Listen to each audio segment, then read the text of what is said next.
말씀은 창세기 23장입니다.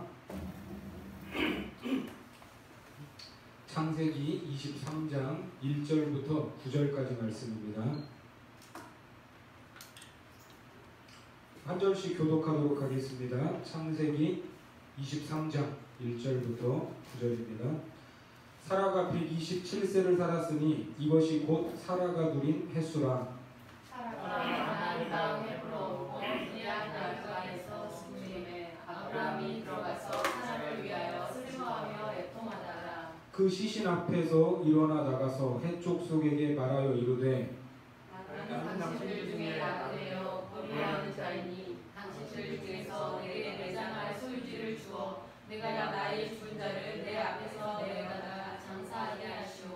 해족속이 아브라함에게 대답하여 이르되 내 주여 들으소서. 당신은 우리 가운데 있는 하나님의 오신 지도자이시니 우리 묘실 중에서 좋은 것을 택하여 당신의 죽은 자를 장사하소서. 우리 중에서 자기 묘실에 당신의 죽은 자 장사함을 금할 자가 없으리이다. 아브라함이 일어나 그 땅 주민 헷 족속을 향하여 몸을 굽히고 그들이 말하여 이르되 나로 나의 죽은 자를 내 앞에서 내어다가 장사하게 하는 일이 당신들의 뜻일진데 내 말을 듣고 나를 위하여 소아의 아들 에브론에게 구하여. 같이 봅니다. 그가 그의 단거리에 있는 그의 막벨라 굴을 내게 주도록 하되 충분한 대가를 받고 그 굴을 내게 주어 당신들 중에서 매장할 소유지가 되게 하기를 원하노라. 아멘. 아멘. 오늘 말씀은 창세기 23장 이 사라의 죽음입니다. 이 사라의 죽음에 대해서 말씀을 하고 있죠. 자, 1절에 보면 이 사라가 127세를 살았으니, 자, 이 사라가 이 살았던 횟수, 이 죽은 나이가 나오는 것은 아주 특별한 일입니다. 왜냐하면 이 성경에서 주목하던 많은 여인들이 있지만 살았던 연수가 기록된 유일한 여성이 바로 사라입니다. 자, 다른 여성들은 몇 살까지 살았는지 나오지 않는데 사라만 나와 있어요. 그러니까 이 믿음의 조상 아브라함과 함께 믿음의 길을 걸었던 사라를 하나님께서 얼마나 존귀하게 여기셨는지 또 아름답게 여기셨는지를 우리가 알 수 있습니다. 자, 60이 넘은 나이에도 많은 남자들이 주목할 정도로 외적인 미모가 뛰어났고 살아온 삶 자체가 아름다운 여인이었습니다. 자, 2절 말씀 같이 한번 읽겠습니다. 시작. 사라가 가나안 땅 헤브론 곧 기럇 아르바에서 죽음에 아브라함이 들어가서 사라를 위하여 슬퍼하며 애통하다가. 자, 사라가 죽은 곳이 어디죠? 가나안 땅 헤브론 곧 기럇 아르바라는 곳입니다. 그러니까 믿음의 조상 이 아브라함과 함께 믿음의 길을 걸었던 사라는 하나님이 약속하신 가나안 땅에 와서 살다가 그 가나안 땅에서 이제 죽었다는 것을 밝히고 있습니다. 자, 그런데 계속 우리가 이제 창세기를 봐서 알지만 사라의 원래 이름이 뭐였죠? 사레였습니다. 사레. 이 공주라는 뜻이죠. 자, 그 이름을 하나님이 바꾸시는데 남편 아브라함은 아브라함으로, 사레는 사라로 바뀌었습니다. 자, 그러면 그렇게 바뀐 사라라는 이름의 뜻은 뭐였어요? 자, 열국의 어미라는 말이었어요. 자, 17장 15절과 16절 말씀을 보면 하나님이 또 아브라함에게 이르시되 내 아내 사레는 이름을 사레라 하지 말고 사라라 하라. 16절 같이요. 내가 그에게 복을 주어 그가 내게 아들을 낳아주게 하며 내가 그에게 복을 주어 그를 여러 민족의 어머니가 되게 하리니 민족의 여러 왕이 그에게서 나리라. 자, 이처럼 이름을 바꿔주시면서 여러 민족의 어머니가 되게 하리니 또 민족의 여러 왕이 그에게서 나리라. 자, 이렇게 약속을 하셨어요, 사라에게. 그러면 이런 약속을 주셨다면 이 아들을 몇 명 정도 낳으면 좋을 것 같아요? 민족의 여러, 그렇죠, 한 10명은 낳아야 이게 약속이 이루어진 것 같잖아요. 이게 아무리 적다고 해도 한 명은 아니잖아요, 한 명은. 근데 사라가 죽을 때 여러 민족의 어머니, 여러 왕이 그에게 나왔습니까? 아니에요. 그냥 이삭 하나만 딸랑 나왔습니다. 이삭 하나만 있는데 어떻게 사라가 여러 민족, 여러 왕이 있을 수가 있겠습니까? 아무리 생각해봐도 이게 약속이 좀 무색할 정도입니다. 그런데 하나님께서는 22장에서 이제 이삭을 번제로 드리려고 했던 그 내용과 오늘 23장 사이에 별 상관이 없는 듯한 이야기, 별로 주목받지 못하는 족보 하나를 넣으시는데 바로 아브라함의 동생 나홀의 족보가 그 사이에 있습니다. 자, 창세기 22장 20절부터 24절까지 보면 저하고 한 절씩 교독하겠습니다. 22장 20절부터 24절까지. 이 일 후에 어떤 사람이 아브라함에게 알려 이르기를 밀가가 당신의 형제 나홀에게 자녀를 낳았다 하였더라. 그의 맏아들은 부스요, 부스의 형제는 부스와 아람의 아버지 루무엘과 게셋과 하소와 빌다스와 이들랍과 부두엘이라.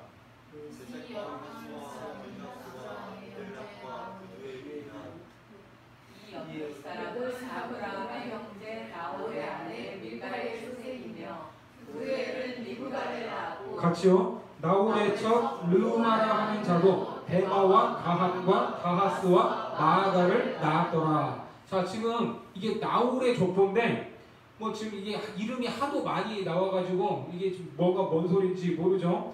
자, 이게 아브라함의 동생입니다. 나홀은 아브라함의 동생인데 이제 이 아브라함의 동생이 또 그 아브라함의 형제 중에 일찍 떠났던 이 하란이라고 있었어요. 하란.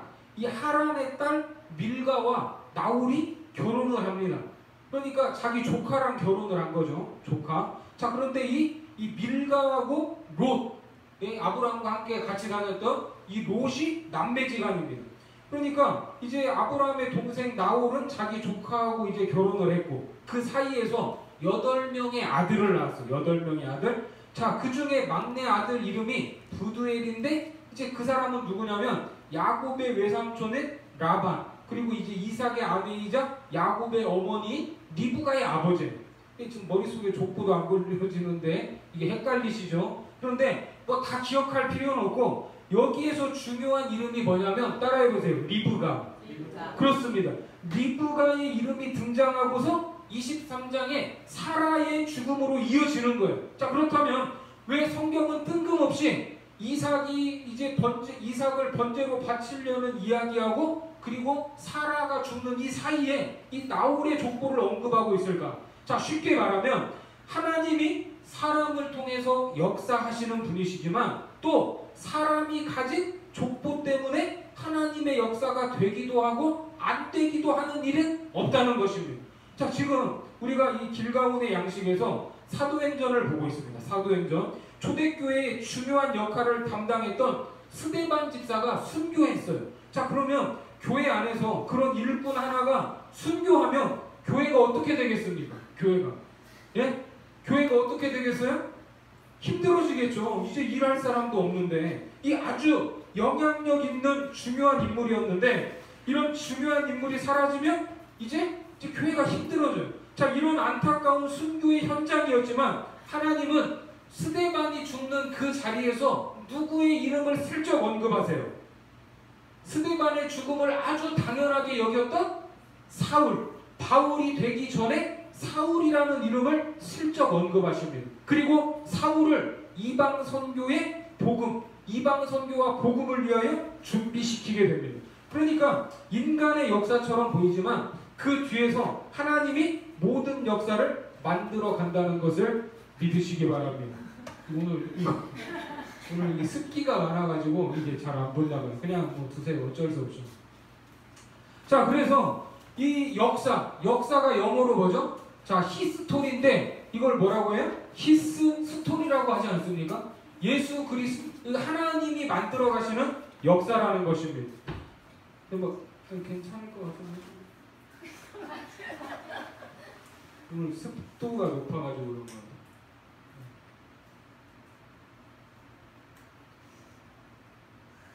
예, 감사합니다. 자, 그래서 우리 안 끝났어요? 자, 그래서 우리가 아브라함이 걷는 이 믿음의 여정을 통해서 확인을 하고 있지만 인간의 조건으로 하나님의 일이 되기도 하고 안 되기도 한 경우가 있어요, 없어요? 예? 인간의 조건 때문에. 그런 경우는 한 번도 없습니다. 오직 하나님의 주권과 섭리로 오히려 인간의 연약함 속에서 하나님의 능력이 더 확실하게 드러나고 있었습니다. 그래서 오늘 이제 사라가 죽으면 여러 민족, 여러 왕에 대한 약속이 끝날 것 같지만 하나님은 그 언약의 역사를 이어가시기 위해서 누구를 언급하십니까? 리브가를 언급하시면서 사라는 역사의 뒤로 사라지게 되는 거예요. 그러니까 어떻습니까? 여전히 하나님은 계획하시고 준비하시는 하나님이라는 것을 앞서 나왔던 22장에 나왔던 이삭을 제물로 바치던 그 모리아산의 사건, 이 여호와 이레의 하나님이라는 것을 다시 한번 강조하고 있는 것입니다. 자, 그렇게 준비하시고 예비하시는 하나님의 이 언약이 얼마나 확실한가, 얼마나 영원한가를 이제 23장에서 말씀을 하는데, 자, 이제 이처럼 사라는 몇 세에 죽었어요? 127세에 헤브론 땅 기럇 아르바에서 죽게 됩니다. 자, 그때 아브라함이 들어가서 사라를 위하여 슬퍼하며 애통하다가 2절 본문 2절에 자, 일평생을 함께한 배우자가 죽었는데 슬퍼하지 않는다면 참 그것도 참 이상한 일이죠. 자, 이게 어떤 이 조사에서 이 사람이 가장 이 스트레스를 받을 때가 언젠가 이거를 조사를 해봤더니 그 순위를 뽑았는데 3위가 뭐냐면 배우자와 이렇게 심하게 싸웠을 때 그때 스트레스가 아주 세대요. 자, 2위는 뭔지 아세요? 2위는 배우자와 이혼을 했을 때 그때도 또 스트레스가 엄청 세대요. 1위는 뭘까요? 1위는? 그렇죠. 죽어본 적이 있다고 진짜. 네? 총각이. 자, 배우자와 사별을 했을 때 이게 가장 이 스트레스가 세다고 합니다. 자, 그 정도로 배우자는 인생에 있어서 아주 특별한 존재죠. 자, 하지만 이 말 그대로 죽은 사람은 말이 있습니까? 없습니까? 죽은 사람은 말이 없죠. 세상에서는 뭐 죽은 사람만 불쌍하다 이런 말을 하지만 사실 주님 안에서 죽으면 어떻습니까? 주님 안에서 죽으면 주님 품에 그냥 안기면 돼요. 안기면. 사실 이 더러운 꼴, 안 봐도 될 일을 경험하는 곳은 죽은 사람들입니까? 산 사람들입니까? 그렇죠. 지금 이 땅에 살아남은 사람들이 안 봐도 될 일들, 이 더러운 꼴을 보고 살아가고 있습니다. 자, 그래서 그런지 오늘 본문은 사라가 죽었어요. 사라가 죽었지만 사라가 죽었다는 그 죽음 자체에 초점이 있는 것이 아니라 이 사라의 죽음을 어떻게 대하고 이 죽음을 어떻게 마무리하는가에 초점이 있습니다. 자, 일단 아내의 죽음 앞에서 남편이 슬퍼하고 애통하는 것은 당연한 일인데, 자, 2절 말씀에 보면 아브라함이 들어가서 사라를 위하여 슬퍼하며 애통하다가, 자, 우리 성경으로 보면 슬픔을 강조하려고 슬픔과 애통이라는 이 서로 비슷하지만 다른 단어를 2번 반복하는 것 같지만 이 단어를 원어로 들여다보면 차이가 있습니다. 자, 먼저 슬퍼하다고 번역된 말은 이런 슬픔이에요. 가슴을 막 치면서 쥐어뜯는 통곡입니다. 그러니까 아브라함이 슬퍼했다, 이 말은 죽은 아내를 향한 아브라함의 비통한 심정, 인간적인 슬픔을 표현하는 단어예요. 그게 슬퍼했다는 말입니다. 그리고 그 뒤에 나오는 이 애통했다라는 이 히브리 말은 감정을 절제하며 조용히 흘리는 눈물인데, 이 애통은 언제 흘리는 눈물이냐면 기뻐할 때 흘리는 눈물이에요. 기뻐할 때. 자, 이번에 축구 대표팀이 독일을 이기고 눈물을 흘렸어요. 그렇죠? 그 운동장에서 눈물을 흘리는데 이 16강에 가지 못한 아쉬움의 눈물도 있지만 또 동시에 어떤 눈물이 있어요? 세계 랭킹 1위 독일을 이긴 감격의 눈물도 섞여 있습니다. 자, 그 2가지 감정, 슬퍼하고 애통했다라는 말에 담겨 있는데, 자, 이게 무슨 말인지는 알겠는데, 근데 지금 이게 집사람이 죽었는데 그럼 이게 최종적으로 기뻤다는 말이냐 슬펐다는 말이냐, 슬픈 건 그렇다 치고 이게 왜 기쁘다는 말이냐, 이건 좀 이해가 안 되죠. 자, 계속 보겠습니다. 왜 이 기쁨의 눈물을 흘렸는지. 자, 본문 3절 말씀 같이 보겠습니다. 시작. 그 시신 앞에서 일어나 나가서 해족속에게 말하여 이르되. 자, 여기 보면 그 시신 앞에서 일어나 나갔다. 자, 이 장면을 한번 상상을 해보세요. 자, 이 장면은 마치 시신이 이제 누워있겠죠. 시신이 누워있으면 그 곁에서 슬퍼하고 애통하다가 나간 것처럼 보이죠. 그 곁에서. 자, 그런데 여기에 보면 그 시신 곁에서예요, 앞에서예요? 자, 그 시신 앞에서 일어났다고 성경은 말하고 있습니다. 자, 이 말의 정확한 의미는 뭐냐면, 더 정확하게 원문의 내용을 확인을 해보면 그 얼굴 앞에서 일어났다는 뜻이에요. 얼굴 앞에서. 어디에서요? 얼굴 앞에서. 자, 우리는 뭐 시신을 옆에 두고 이런 표현을 쓰지 않죠. 그래서 우리식으로 순화하긴 했지만 실제는 시신 얼굴 앞에서 일어났다는 뜻으로 아브라함이 아내의 시신을 이렇게 마주하고 있었어요. 마주하고 있다가 일어난 것입니다. 놀랍죠? 그런데 사실 이게 놀라워할 일도 아니에요. 왜냐하면 이미 우리가 다 알고 있는 내용들 중에 이런 장면들이 있습니다. 먼저 열왕기상 17장 말씀에 보면 그 아이 위에, 이 아이가 지금 어떤 아이예요? 죽은 아이예요. 그 아이 위에 몸을 3번 펴서 엎드리고 여호와께 부르짖어 이르되 내 하나님 여호와여 원하건대 이 아이의 혼으로 그의 몸에 들어오게 하옵소서 하니. 22절 같이 시작. 여호와께서 22절이요? 22절이 없어요? 자, 22절에 보면 여호와께서 엘리야의 소리를 들으심으로 그 아이의 혼이 몸으로 돌아오고 살아난지라. 자, 이게 무슨 장면이에요? 사르밧 과부의 아들이 죽었는데 엘리야가 어디에 있었어요? 그 아들의 시체 위에서 그 시체를 마주하여 엎드렸다가 일어나니까 그 아이가 살아난 장면입니다. 이해가 되십니까?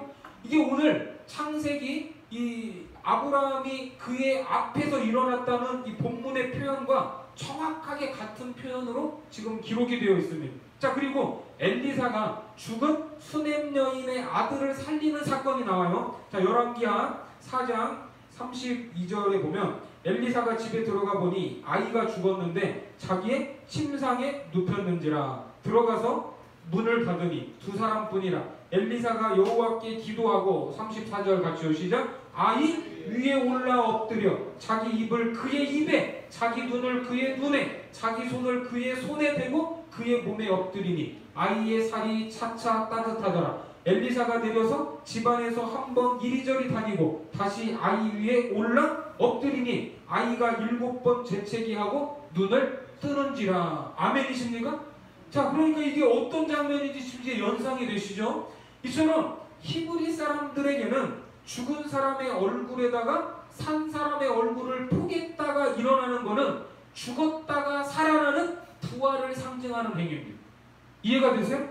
자, 신약에서도 늦은 시간까지 설교를 듣다가 유두고라는 청년이 창문에서 떨어져 죽었을 때 사도 바울이 어떻게 합니까? 네? 일단 설교를 멈춰야겠죠. 사람이 떨어졌으니. 설교는 좀 짧게 해야 좋아요. 자, 사도행전 20장 10절 말씀 같이 보겠습니다. 시작. 바울이 내려가서 그 위에 엎드려 그의 몸을 안고 말하되 떠들지 말라. 생명이 그에게 있다 하고. 자, 오늘 아브라함이 사라에게 했던 것처럼 똑같이 어디에? 그 위에 엎드렸다가 일어났더니 이 청년이 다시 살아났던 겁니다. 그러니까 오늘 아브라함은 사라의 죽음 앞에서 그 시신을 마주하고 있다는 것은 아브라함이 무엇을 믿었다는 거예요? 사라의 부활을 믿었다는 것입니다. 지난 시간에 이삭을 번제로 바치러 올라갈 때 아브라함이 설령 이삭이 죽는다고 해도 다시 살아날 것을 믿었다 하는 이 내용 기억이 나세요? 안 나세요? 자, 히브리서 11장 19절 말씀 같이 읽겠습니다. 시작. 그가 하나님이 능히 이삭을 죽은 자 가운데서 다시 살리실 줄로 생각한지라. 비유컨대 그를 죽은 자 가운데서 도로 받은 것이니라. 자, 지금 사라가 지금 오늘 이제 죽었는데 이 이삭을 번제로 바칠 때가 언제냐면 시간적 차이가 지금 20년이에요. 20년. 지금 22장과 23장 사이는 20년입니다. 지금 아브라함은 20년 전부터 이 부활신앙을 가지고 있었어요. 그래서 지금 사라가 죽었지만 언젠가 하나님께서 다시 살리실 것이다, 일으킬 것이다 라는 것을 믿고 하는 이게 행위였어요. 자, 이런 부활의 신앙이 있었기 때문에 사라가 죽어서 인간적으로 슬프고 그 가슴이 미어지지만 동시에 하나님이 살리실 걸 생각하니까 기뻐요, 안 기뻐요?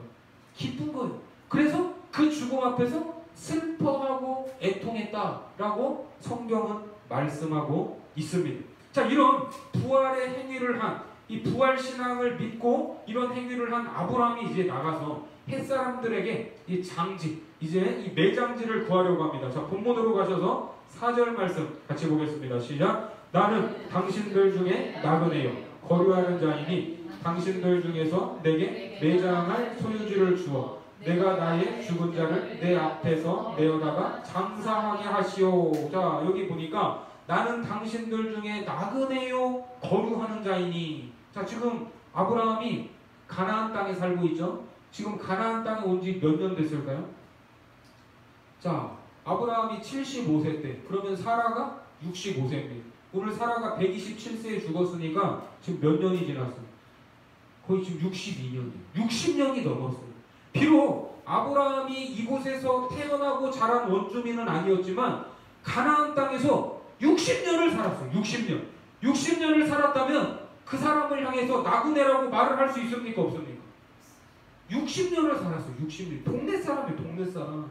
그곳에서 자리도 잡았고 자손도 낳지 않았습니까? 그런데 아브라함은 스스로를 나그네요, 거류하는 자라고 말합니다. 자, 나그네는 자기가 거주하는 땅에서 소유도 누리지 못하고 권리도 주장하지 못하는 사람입니다. 쉽게 말하면 난민이에요. 난민. 지금 제주도에 와 있는 그 예멘 출신 난민들. 예? 자, 어차피 언젠가는 떠나야 될 사람이에요. 자, 이런 의미에서 보면 아브라함은 나그네가 아니죠. 그런데 스스로 나그네라고 말합니다. 그리고 또 이 땅, 아브라함이 거하고 있는 이 가나안 땅은 하나님께서 아브라함에게 주시기로 약속한 땅이었습니다. 후손들에게 주시기로 한 땅이에요. 그거를 믿는다면 이 60년 동안 살면서 이 땅을 어떻게 해야 되겠어요? 조금씩 어차피 하나님이 줄 거니까, 우리 후손들에게 물려줘야 될 거니까 60년 동안 뭐 해야 돼요? 땅을 사야죠. 예? 안 판다고 하면은 군사들을 끌고 가서 빼앗기라도 해야 되지 않습니까? 그런데 아브라함은 그러지 않았어요. 그냥 장막을 치고 이리 갔다 저리 갔다 그 가나안 땅 안에만 있었습니다. 그런데 아브라함 중심의 고백은 자기가 나그네요, 거류하는 자라는 것. 자, 왜 이렇게 고백을 했을까? 자, 히브리서 11장 8절부터 쭉 보면 이렇습니다. 자, 믿음으로 아브라함은 부르심을 받았을 때 순종하여 장래의 유업으로 받을 땅에 나아갈새 갈 바를 알지 못하고 나아갔으며 믿음으로 그가 이방의 땅에 있는 것 같이 약속의 땅에 거류하여 동일한 약속을 유업으로 함께 받은 이삭과 및 야곱과 더불어 장막에 거하였으니. 자, 10절 같이 시작. 이는 그가 하나님이 계획하시고 지으실 터가 있는 성을 바랐음이라. 자, 13절에 보면 이 사람들은 다 믿음을 따라 죽었으며 같이요 약속을 받지 못하였으되 그것들을 멀리서 보고 환영하며 또 땅에서는 외국인과 나그네임을 증언하였으니. 자, 이해가 되시죠? 약속을 받지 못했대요. 그러니까 하나님이 주시기로 했다지만 그 후손들에게 주시기로 했다지만 그걸 눈으로 봤어요, 못 봤어요? 보지는 못했어요. 보지는 못했고 외국인과 나그네임을 증언했대요. 자, 14절 같이요. 그들이 이같이 말하는 것은 자기들이 본향 찾는 자임을 나타냅니다. 본향이 나왔죠. 자, 15절 시작. 그들이 나온 바 본향을 생각하였더라면 돌아갈 기회가 있었으려니와 그들이 이제는 더 나은 본향을 사모하니 곧 하늘에 있는 것이라. 이러므로 하나님이 그들의 하나님이라 일컬음 받으심을 부끄러워하지 아니하시고 그들을 위하여 한 성을 예비하셨느니라. 자, 원래 사람이 죽으면 어디에 묻히기를 원합니까?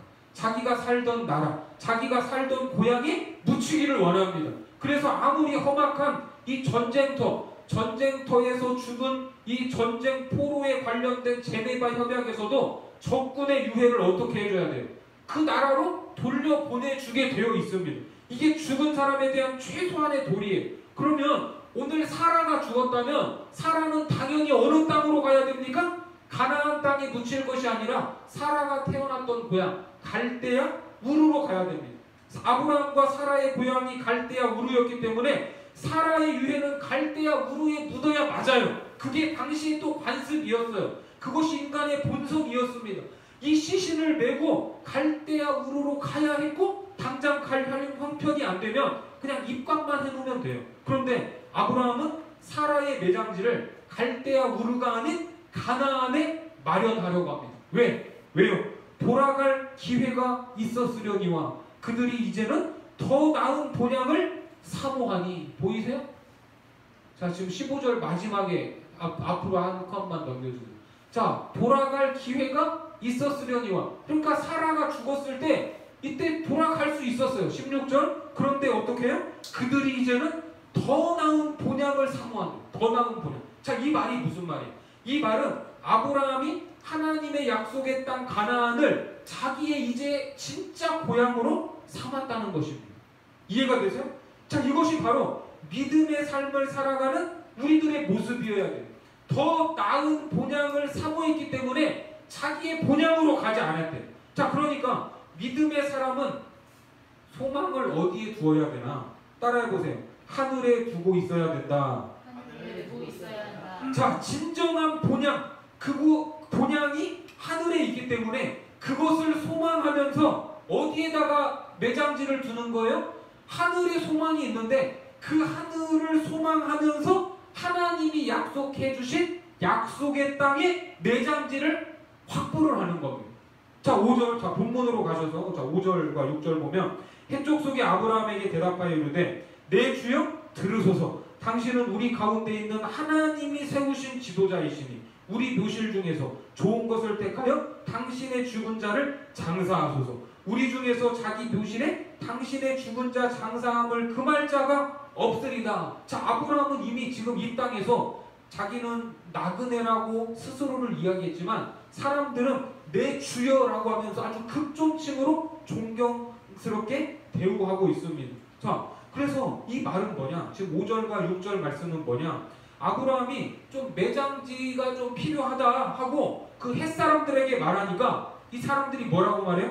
우리가 지금 하루 이틀 본 것도 아니고 이게 우리가 지금 식구나 마찬가지인데 그냥 마음에 드는 땅이 있으시면 하나 골라서 사용하십시오. 이게 그 말이에요. 지금 6절 말씀. 그런데 아브라함은 이거에 대해서 뭐라고 하죠? 7절과 8절 말씀 같이 읽겠습니다. 시작. 아브라함이 일어나 그 땅 주민 헷 족속을 향하여 몸을 굽히고 그들에게 말하여 이르되 나로 나의 죽은 자를 내 앞에서 내어다가 장사하게 하는 일이 당신들의 뜻일진데 내 말을 듣고 나를 위하여 소알의 아들 에브론에게 구하여. 자, 이제 아브라함이 정중하게 이 땅을 구하는데 아브라함이 구한 땅이 뭐냐면 막벨라 굴이었습니다. 막벨라 굴. 자, 9절 같이 읽습니다. 시작. 그가 그의 밭머리에 있는 그의 막벨라 굴을 내게 주도록 하되 충분한 대가를 받고 그 굴을 내게 주어 당신들 중에서 매장할 소유지가 되게 하기를 원하노라 하매. 자, 그러니까 아브라함이 지금 이 가나안 땅 한 켠을 원하잖아요.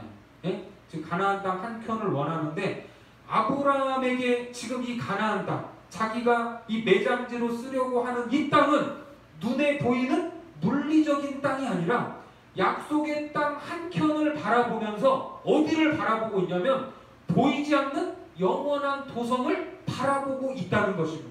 이 가나안 땅의 약속과 언약 속에 이제 이 후손들이 이룰 하나님의 나라가 있고 하나님이 이루어갈 백성의 공동체가 있었기 때문에 그것을 상징하는 곳이 어디냐면 바로 막벨라 굴이 되는 거예요. 그가 그의 밭머리에 있는 그의 막벨라 굴을 내게 주도록 하되. 자, 밭머리에 있는 막벨라 굴. 자, 밭머리라고 하니까 이게 밭이 시작되는 부분인 것 같아요? 이게 끝나는 부분인 것 같아요? 밭머리라고 하니까? 자, 시작되는 부분이라고 하죠. 그런데 NIV 성경에서는 이 밭머리에 있는 막벨라 굴을 이렇게 표현합니다. At the end of his field.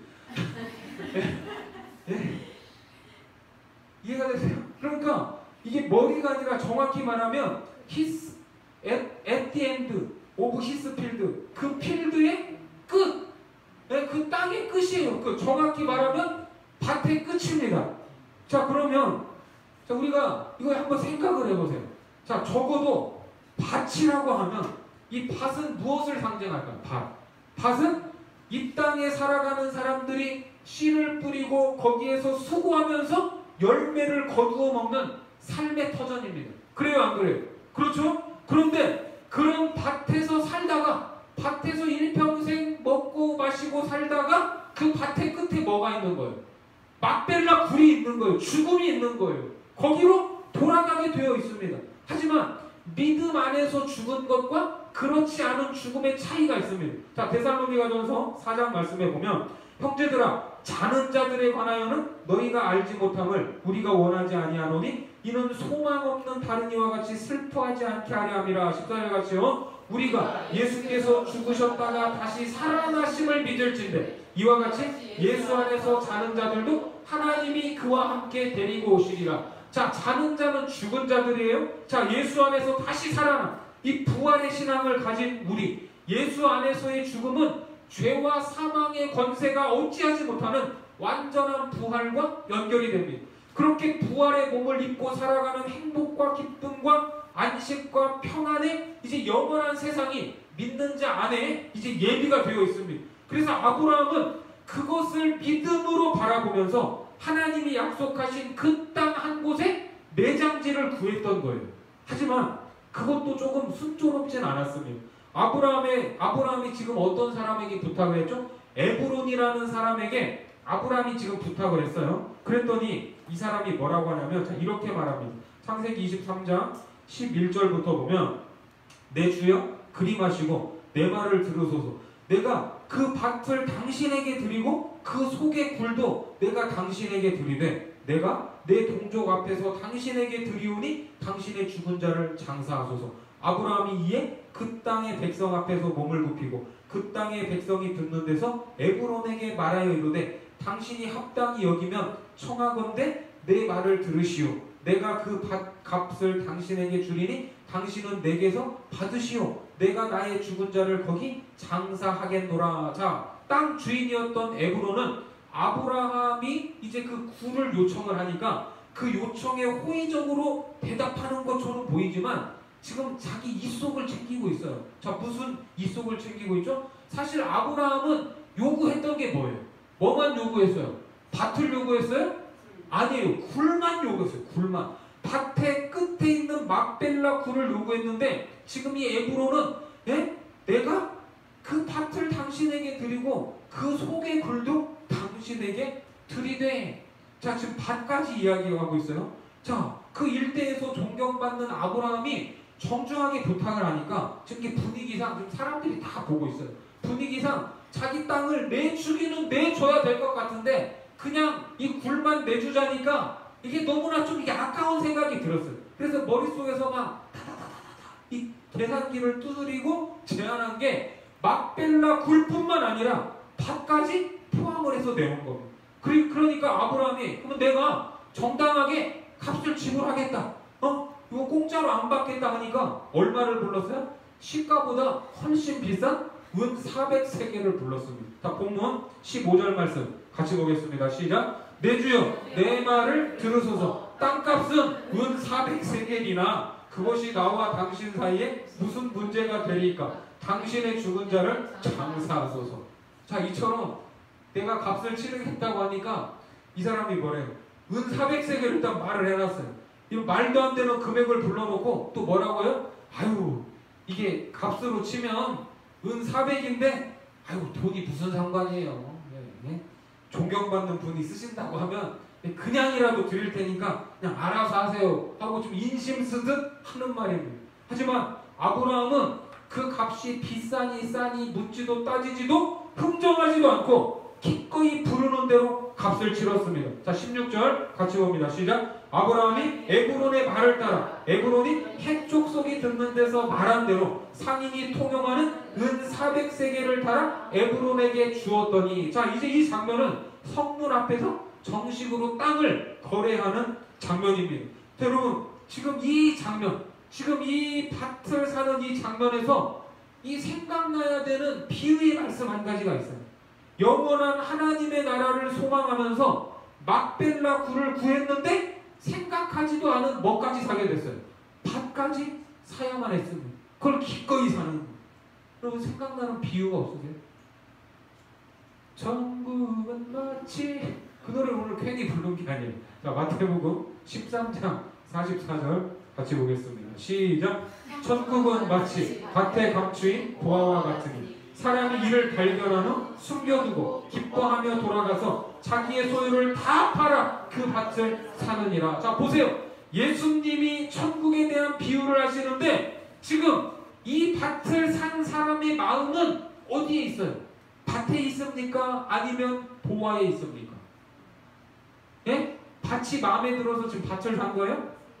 아니죠. 감추인 보화의 마음이 있습니다. 그러니까 아브라함도 밭을 산 것이 아니라 막벨라굴이 상징하는 가나안 땅에 약속된 하나님의 나라, 하나님께 받은 약속, 하나님께 받은 영원한 본향에 대한 소망이 있기 때문에 그 밭을 통째로 산 겁니다.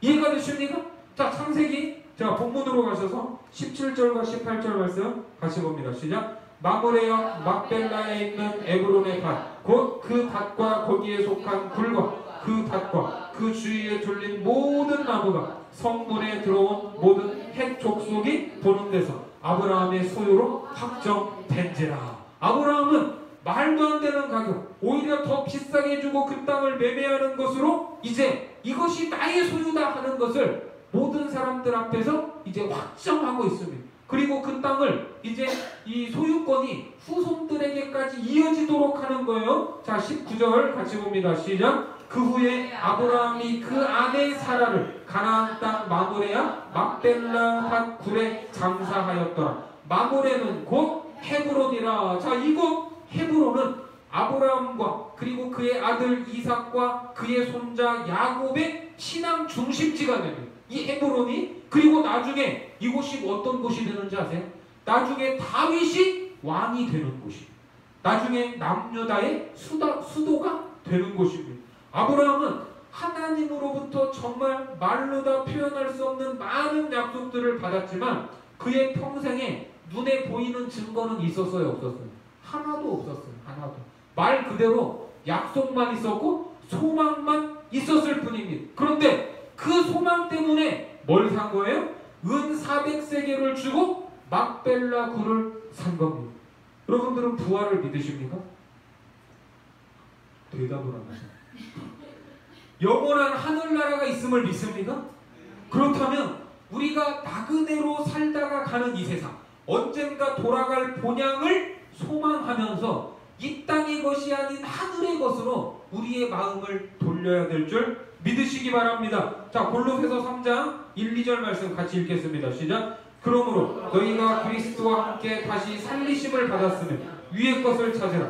거기는 그리스도께서 하나님 우편에 앉아 계시느니라. 위의 것을 생각하고 땅의 것을 생각하지 말라. 그러니까 우리가 이 땅에서 살아가고 있지만 정말 무엇이 중요한가, 이거를 인식하며 살아가야 됩니다. 영원한 나라에 관심을 가져야 됩니다. 그 삶이 바로 우리가 살아가야 될 믿음의 삶이라는 것을 믿으시기 바랍니다.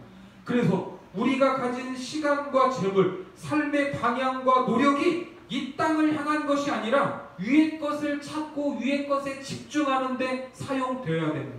오늘 아브라함이 더 나은 본향을 향하여 가졌던 소망으로 막벨라 굴을 샀던 것처럼 여러분들의 막벨라 굴이 삶 가운데 다 있어요. 하나씩 다 있습니다. 네? 여러 가지가 다 있어요. 이게 막벨라 굴이 딱 뭐다 이렇게 말할 수는 없지만 내 삶의 정황에 내가 사야 할, 기꺼이 지불하고 사야 할 막벨라 굴이 있음을 기억하시기 바랍니다. 그 밭 끝에 있는 막벨라 굴을 사는데 우리가 더 순종하고 헌신하시기를 주님의 이름으로 축원합니다. 기도하겠습니다. 그러므로 너희가 그리스도와 함께 다시 살리심을 받았으니